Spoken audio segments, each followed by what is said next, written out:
Social media पर एक post viral हो रही थी।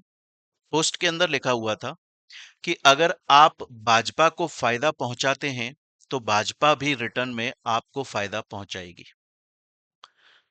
और उसमें कुछ लोगों के चेहरे दिए हुए थे सोशल मीडिया पोस्ट के अंदर, जिसमें बोला गया था कि ऐसे काफी सारे बड़े बड़े लोग हैं जिन्होंने भाजपा के फेवर में बड़े बड़े फैसले लिए और भाजपा ने उन्हें राज्यसभा की टिकट दे दी या बड़े बड़े बैंक के अंदर डायरेक्टर की पोजीशन पर बैठा दिया। जब ये सोशल मीडिया पर पोस्ट मैंने देखी तो मुझे लगा क्यों ना इसके बारे में पूरी जांच पड़ताल करी जाए, क्यों ना देखा जाए कि क्या सच में ऐसा हुआ है। और जो हमें देखने को मिला वो मैं आप लोगों के साथ में यहाँ इस वीडियो में साझा करना चाहता हूँ। कमेंट सेक्शन में आप लोग जरूर बताइएगा कि ये जो फैक्ट्स हैं, क्या ये फैक्ट्स सही हैं, क्या ये सच हैं? क्योंकि मेरे हिसाब से ये फैक्ट सच हैं, मैंने इनको अच्छे से चेक करा है। और अब मैं इस स्टेटमेंट पर भरोसा ये करने लगा हूं कि हाँ, अगर आप भारतीय जनता पार्टी को फायदा पहुंचाते हो तो वो भी आपको फायदा पहुंचाएगी। और बात सिर्फ भारतीय जनता पार्टी की नहीं है, ये हर सरकार में होता है, चाहे कांग्रेस है, आप है, सपा है। परंतु इस वक्त सत्ता में भारतीय जनता पार्टी है तो हम उसके बारे में बात कर रहे हैं। देखिए, सबसे पहले आता है यहां पर रंजन गोगोई। रंजन गोगोई कौन है? ये न्यायाधीश हुआ करते थे, ये सुप्रीम कोर्ट के अंदर चीफ जस्टिस ऑफ इंडिया थे। देखिए दोस्तों, चीफ जस्टिस ऑफ इंडिया का मतलब होता है भारत का सबसे बड़ा जज, भारत का सबसे बड़ा न्यायाधीश।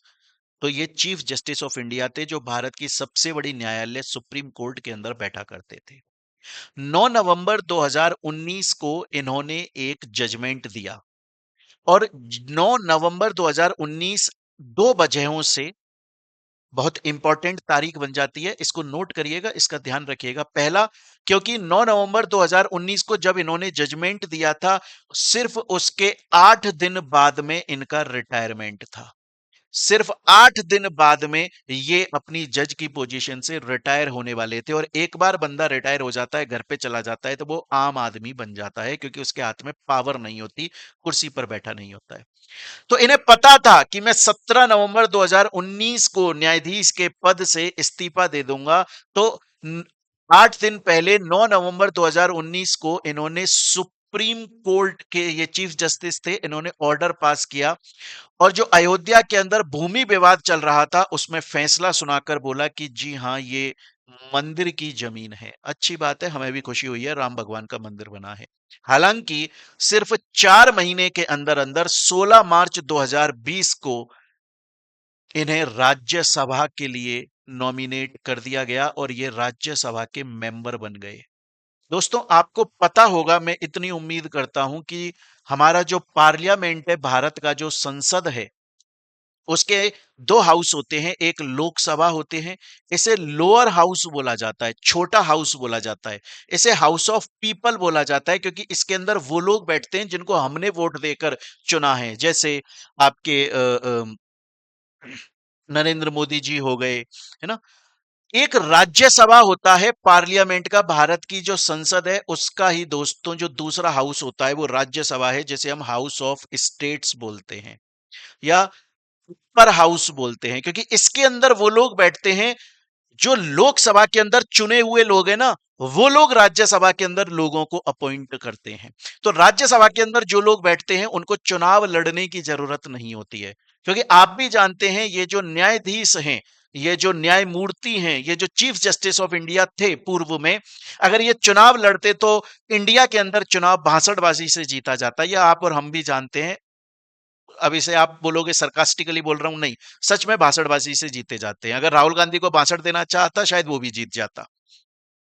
तो ये 62 देकर जीत नहीं सकते थे, लोकसभा से इनको लोकसभा के मेंबर ने अपॉइंट करा राज्यसभा में। फिर हम चले दूसरे नंबर के ऊपर और दूसरा है अभिजीत गंगोपाध्याय जी का। ये कौन है साहब? ये कलकत्ता हाई कोर्ट के पूर्व न्यायाधीश, कलकत्ता हाई कोर्ट के पूर्व न्यायाधीश हैं। 5 मार्च 2024 को कलकत्ता हाईकोर्ट के न्यायाधीश के पद से इन्होंने इस्तीफा दिया। और इस्तीफा मतलब इन्होंने ऐसे इस्तीफा दिया और पीछे मुड़ के इन्होंने न्यूज में एक स्टेटमेंट दिया कि मैं भारतीय जनता पार्टी ज्वाइन कर रहा हूं। और 7 मार्च को इन्होंने भारतीय जनता पार्टी ज्वाइन करी। इनको चुनाव लड़वाया गया और ये चुनाव जीतकर सांसद बन गए तमलुक लोकसभा से 2024 के अंदर। तो अगर आप बीजेपी को फायदा दोगे तो हो सकता है।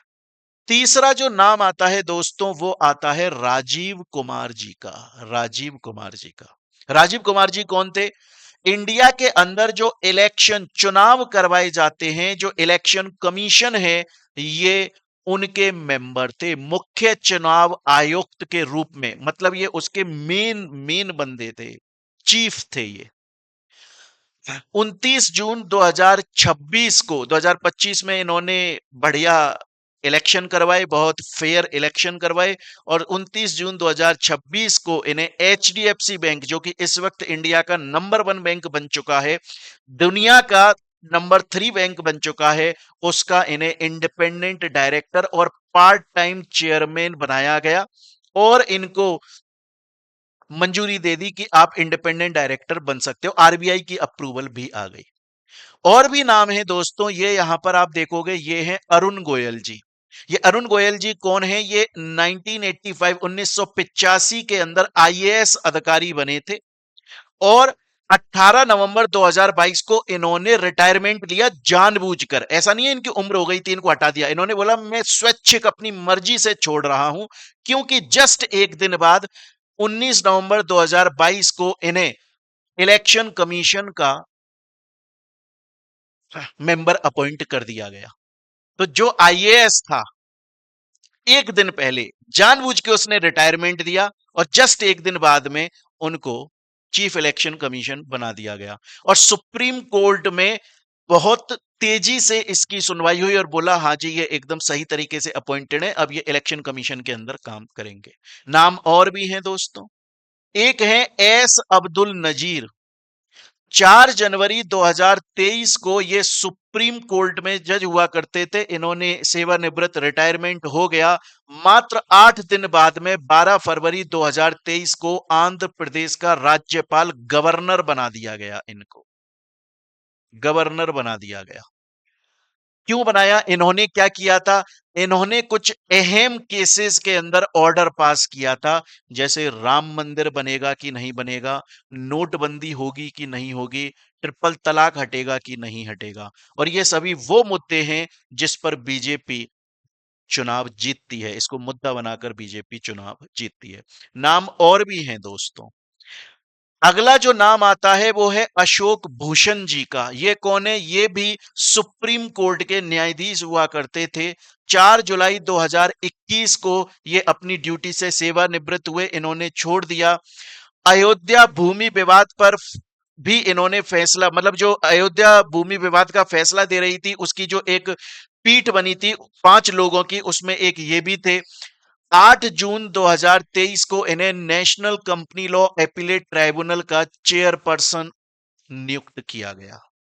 तो अब मुझे बताइएगा दोस्तों, अगर मैं इस स्टेटमेंट को दोबारा से पूछूं आपसे, सवाल की नजर से अगर मैं आपसे पूछूं कि अगर आप भाजपा को फायदा पहुंचाओगे तो शायद भाजपा भी आपको फायदा पहुंचाएगी, कमेंट सेक्शन में जरूर बताइएगा, सच या झूठ, सही या गलत। आपको लगता है कि अगर ये स्टेटमेंट सच है, सही है, तो कृपया लिखिएगा सच या सही। अगर आपको लगता है कि ये स्टेटमेंट झूठ है या गलत है, तो कृपया लिखिएगा झूठ या गलत। मिलते हैं दोस्तों हम इसी तरह की नेक्स्ट इंफॉर्मेटिव करंट अफेयर्स की वीडियोस को लेकर। तब तक के लिए धन्यवाद। राधे राधे दोस्तों।